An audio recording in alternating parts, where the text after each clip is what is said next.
Hello students. So today topic is mole concept. So first of all हम इसके अंदर जो टॉपिक कवर करने वाले हैं एक बार उसको गो थ्रू करते हैं, then we will discuss one by one all the topics. So first of all we will discuss about the relative atomic masses. Relative atomic masses क्या होते हैं, इनका कंसेप्ट क्या है, वो सारा कुछ इसमें कवर करेंगे.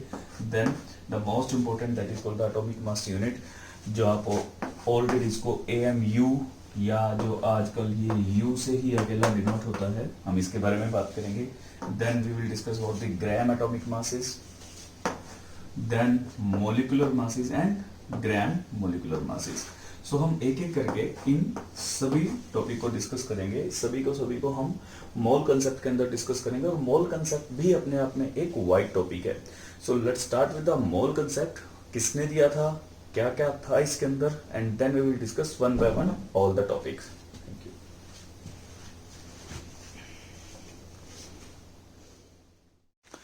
Now let's discuss about the mole concept.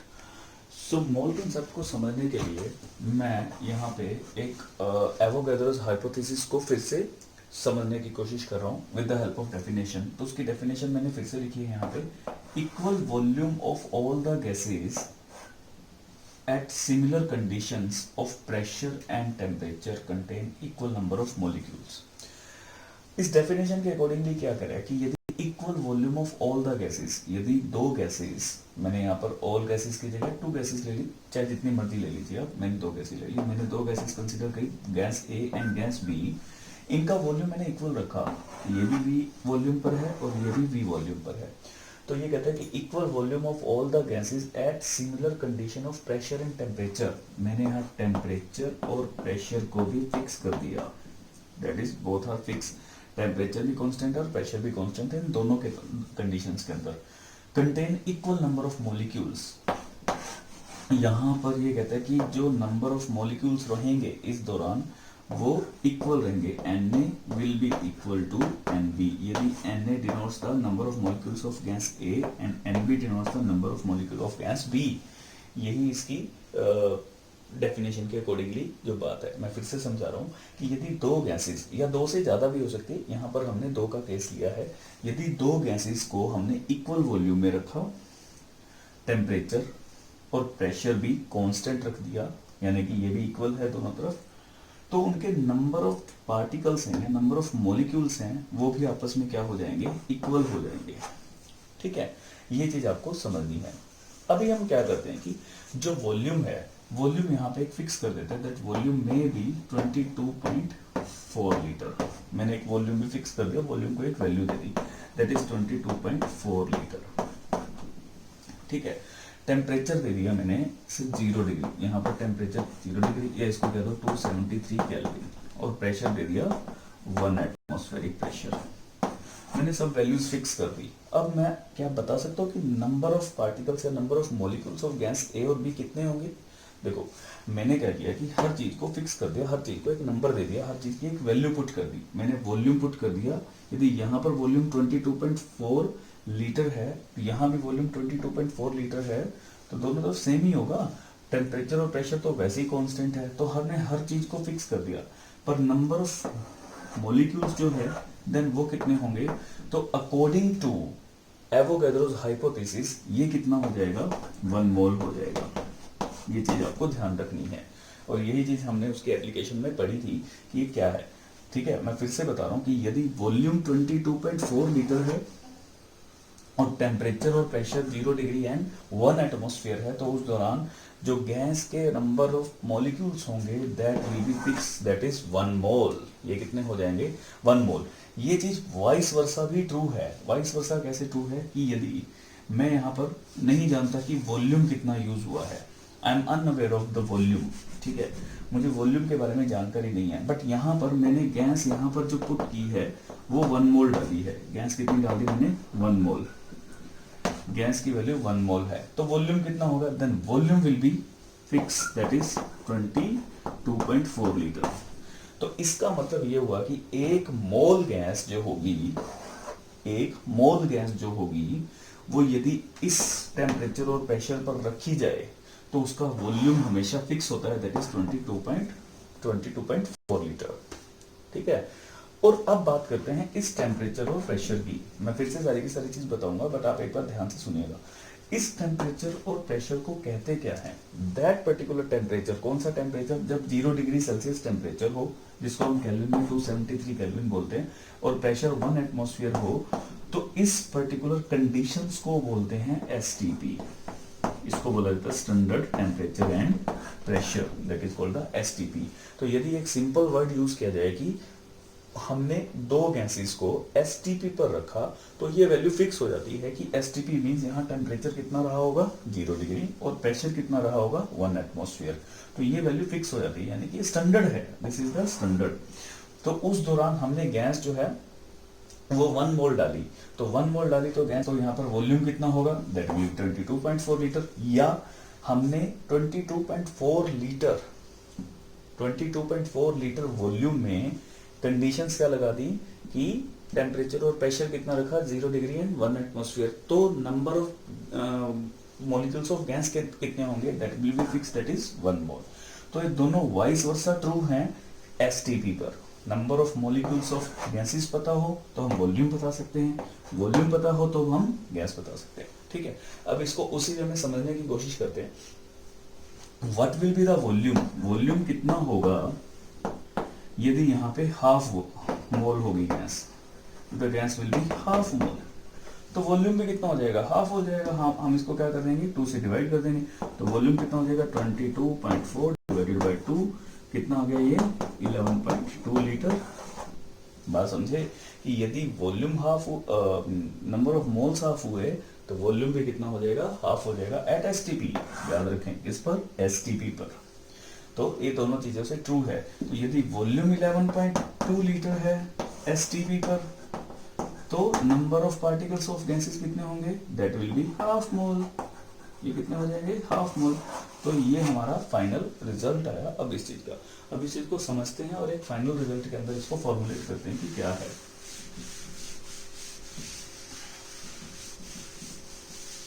तो हम इस पर्टिकुलर जो हमने रिजल्ट है वो क्या लिखा? एट एसटीपी, एसटीपी मतलब स्टैंडर्ड टेम्परेचर एंड प्रेशर। तो मैं यहाँ पर एक बार कंडीशन लिख दे रहा हूँ, पर ये वैल्यू फिक्स होती है कि टेम्परेचर यहाँ कितना है 0 डिग्री सेल्सियस और प्रेशर यहाँ कितना है 1 एटमॉस्फेयर। ठीक है। At STP of 1 mole of gas,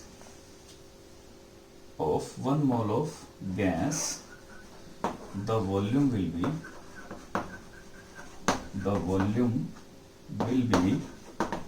22.4 litre. वो कितना होगा? 22.4 लीटर होगा। और ये वाइस वर्सा भी ट्रू है। यदि वॉल्यूम 22.4 लीटर है, तो उस दौरान जो number of particle of gas कितने हो जाएंगे? 1 मोल हो जाएंगे। ठीक है। तो लिख सकते हैं for 1 mole of gas at STP, volume will B 22.4 litre. ठीक है।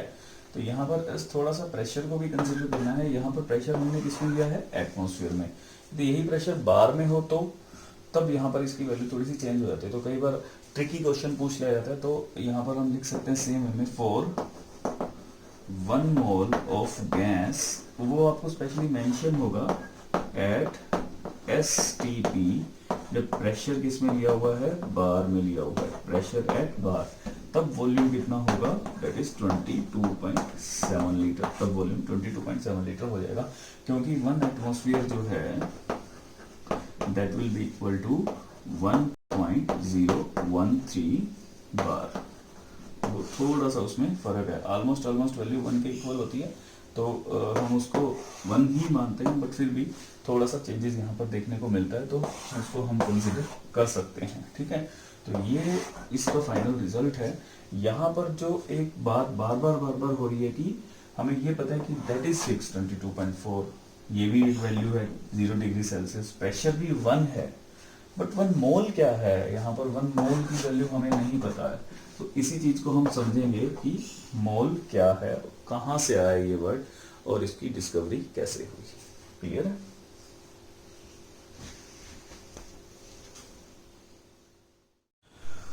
सो मोल कंसेप्ट को समझते हैं, यानी कि वन मोल की वैल्यू को निकालना चाह रहे हैं कि वन मोल क्या है। ठीक है, तो ये मैंने सारा का सारा वो गैसेस के लिए कंडीशंस जो थी फिर से लिख दी है। एट एसटीपी किसी भी गैस का वॉल्यूम क्या होगा, 22.4 होगा।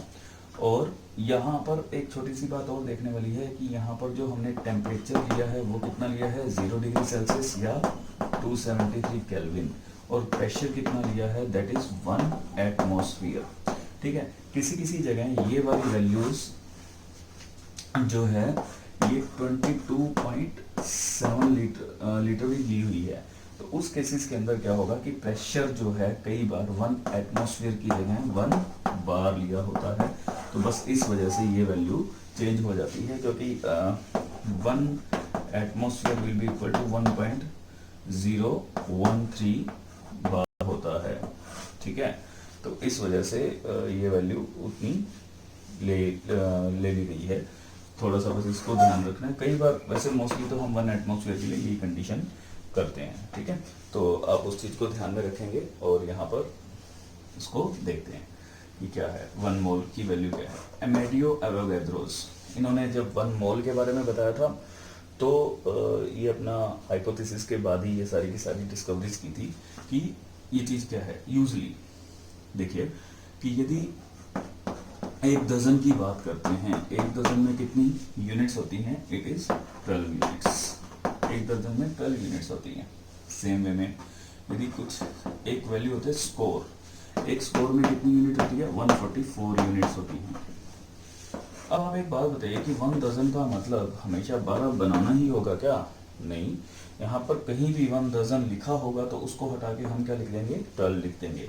सेम वे में जैसे कि मैंने लिखा 1 डजन एप्पल लिख दूं तो इसका मतलब क्या है, दर्जन को हटाओ, क्या लिख दो, 12, यानी कि 12 एप्पल मीन्स दैट ओनली। ठीक है, 1 डजन पीपल, इट मीन्स कितने लोग हो गए, 12 पीपल हो गए। ठीक है, सेम में यहाँ पर जो हम मैक्सिमम तौर पे यूज करते हैं वो किलो का ज्यादातर इस्तेमाल करते हैं। ठीक है, जैसे किलो, किलो का मतलब होता है अपने आप में 1000। ठीक है, तो इसका देखिए कि क्या है, हम यूज करते हैं किलोमीटर। किलोमीटर का मतलब जो किलो की जगह क्या यूज कर लो, 1000 का ही क्या देगा, 1000 मीटर। सेम वे में किलोग्राम, तो ये क्या होता है, 1000 ग्राम। तो इसी तरीके से जो मोल है वो भी एक वैल्यू है और कुछ भी नहीं है। It is nothing but it is a value itself. ये एक वैल्यू है। ठीक है, तो उस वैल्यू को समझते हैं कि वो वैल्यू क्या है। जैसे कि 1 मोल इक्वल टू 6.022 इंटू 10⁻⁻23, ये एक वैल्यू है। ठीक है, इसको डिनोट कैसे किया जाता है, दैट इज एन ए। ठीक है, इसको हम 1 मोल भी बोल देते हैं और इसको एवोगैड्रोस नंबर भी बोल देते हैं। ठीक है, तो इसको डिनोट हम एन ए से करते हैं, दैट इज 6.022 इंटू 10⁻23। अब एक यूनिट आई कहाँ से या किसके लिए यूज होती है। यूजली हमें पता है कि एटम्स जो हैं ये इतने ज़्यादा स्मॉल होते हैं, इतने ज़्यादा स्मॉल होते हैं कि हम इसको नेकेड आई से नहीं देख सकते। तो उसको काउंट करने के लिए हमें एक वैल्यू की ज़रूरत थी और वो वैल्यू एवोगैड्रोस ने दी थी। तो उन्होंने इसकी डिस्कवरी की थी, that is 1 mole. So 1 mole is nothing that is 6.022 into 10⁻23, ये 1 मोल होता है। ठीक है, डिनोट कैसे करते हैं, एन ए से डिनोट करते हैं। अभी बात करते हैं कि जैसे यहाँ पर अगर मैं कुछ वैल्यूज लिखूं तो वो सोचिएगा कि वो क्या होगा, कि इसको समझते हैं। यदि मैं कहूँ कि मेरे पास 1 मोल एप्पल है, इसका मतलब क्या हुआ, मोल को हटाओ, ये वैल्यू कितने एप्पल हो गए, 6.022 इंटू 10⁻23 एप्पल। सेम में जैसे पहले किया था, यदि मैं कहूँ कि मेरे पास इतने रुपए हैं, जो पॉसिबल नहीं है, तो इतना क्या होगा, 1 मोल रुपीज।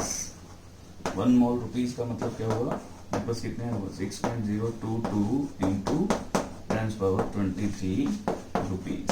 ठीक है, जो एक सपना ही है, सपना ही रहेगा। ठीक है, तो ये चीज जो है आपको समझनी है, इस चीज को प्रैक्टिकली सोचना है कि ये है क्या, ये सिर्फ और सिर्फ एक नंबर है। ठीक है, अब अगर मैं कहूं, अब इस चीज को समझते हैं कि क्या है, कि होगा क्या। At STP volume of the gas हमेशा कितना रहेगा, 12.4। यदि एटमॉस्फेरिक ले रखा है हमने, एटमॉस्फेयर में ले रखा है प्रेशर। ठीक है, प्रेशर कितना होगा, 1 एटमॉस्फेयर। टेम्परेचर कितना होगा, 0 degree. Number of molecule of gas कितने होंगे, 1 मोल। 1 मोल का मतलब हुआ कितने होंगे, 6.022 इंटू 10⁻23 मॉलिक्यूल्स होंगे गैस के। ठीक है, अभी उसी चीज को यदि हम प्रैक्टिकली समझने की कोशिश करें तो यहाँ पर क्या होगा वो देखते हैं। कि मान लो अभी अभी वही जो हमने अभी सिस्टम बनाया, सिस्टम में क्या देखा, से ये 2 गैसेस रखी, गैस ए और गैस बी। ठीक है, इनको किस पर रखा, एसटीपी पर रखा। तो इनका वॉल्यूम कितना हो जाएगा, दैट विल बी 22.4 लीटर। ठीक है, इसका वॉल्यूम कितना हो जाएगा, 22.4 litre. Number of molecule of gas A के कितने होंगे एसटीपी पर, दैट इज 6.022 इंटू 10⁻23, यानी कि 1 मोल होंगे ए के, और बी के भी कितने होंगे, 1 मोल होंगे। इसीलिए 1 मोल को लिखा जाता है। तो हमारे पास सभी की सभी चीजें अब नंबर्स के तौर पे अवेलेबल हैं, वॉल्यूम भी, टेम्परेचर भी, प्रेशर भी, एंड नंबर ऑफ मॉलिक्यूल्स भी। ठीक है, अब बात करते हैं कि ये वैल्यू आई कहां से, ये वैल्यू आई कहां से।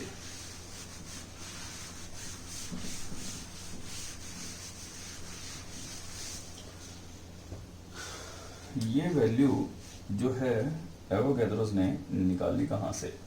तो इसके ऊपर बहुत सारी स्टोरीज हैं कि ये वैल्यूज यहाँ से आई होंगी, ये वैल्यू यहाँ से आई होंगी।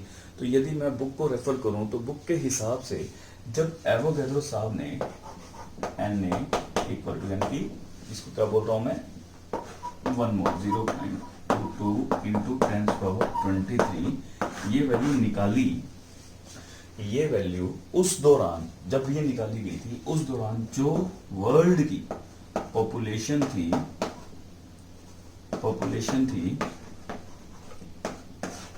उस पॉपुलेशन को मल्टीप्लाई करके 10⁻14 से जो नंबर आया वो ये आया, और उनको उन्होंने 1 मोल बोल दिया। पहले हाइपोथेसिस तो ये है। दूसरा है कि मतलब इसी को ही माना गया बेसिकली कि जितनी वर्ल्ड की पॉपुलेशन थी, world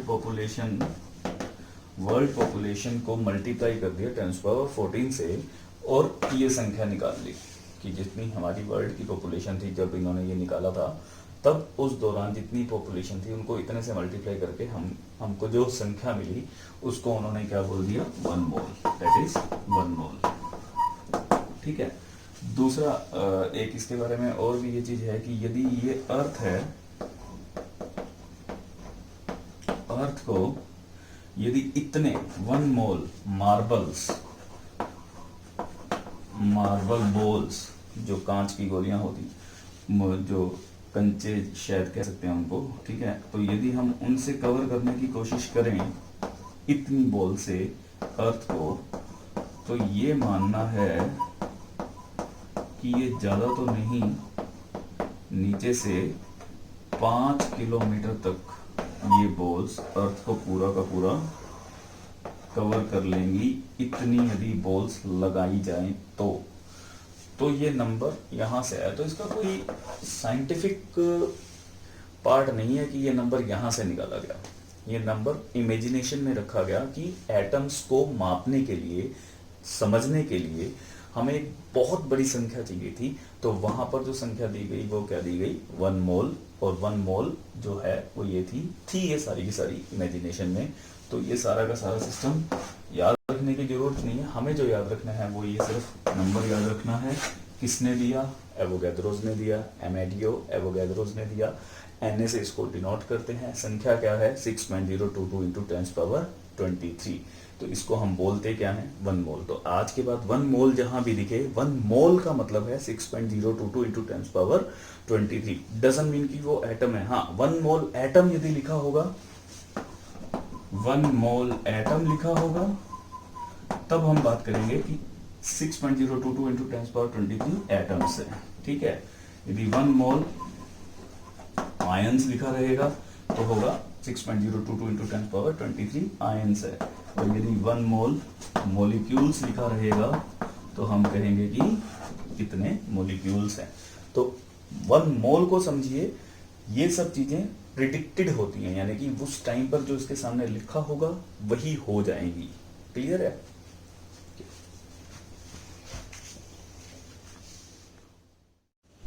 Now, some more important fact about the mole.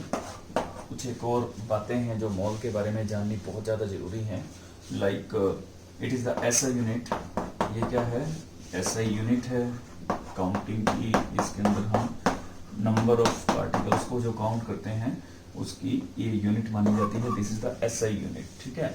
और दूसरी बात जो बहुत इंपॉर्टेंट है, this is used in counting the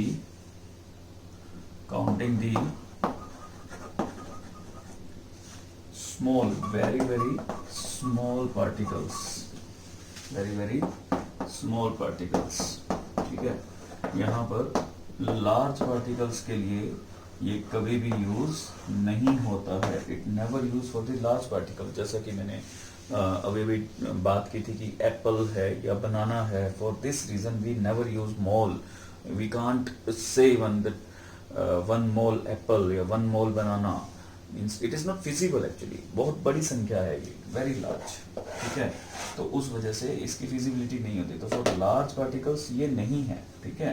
this is only for the small particles, very small. Very small के लिए लाइक एटम्स है, ठीक है, मॉलिक्यूल्स है, मॉलिक्यूल्स, आयंस, ठीक है, इन चीजों के लिए ये है। जितने भी स्मॉल पार्टिकल्स है which can not be seen by the naked eyes. Okay. Then third है जो इसके अंदर जो एक पॉइंट आपको कुछ एक फ्रीक्वेंटली यूज्ड वैल्यूज हैं जो यूज होती हैं, तो उनको देख लेते हैं। जैसे कि 1, अगर मैं आपको कहूँ 1 millimole, what does it mean?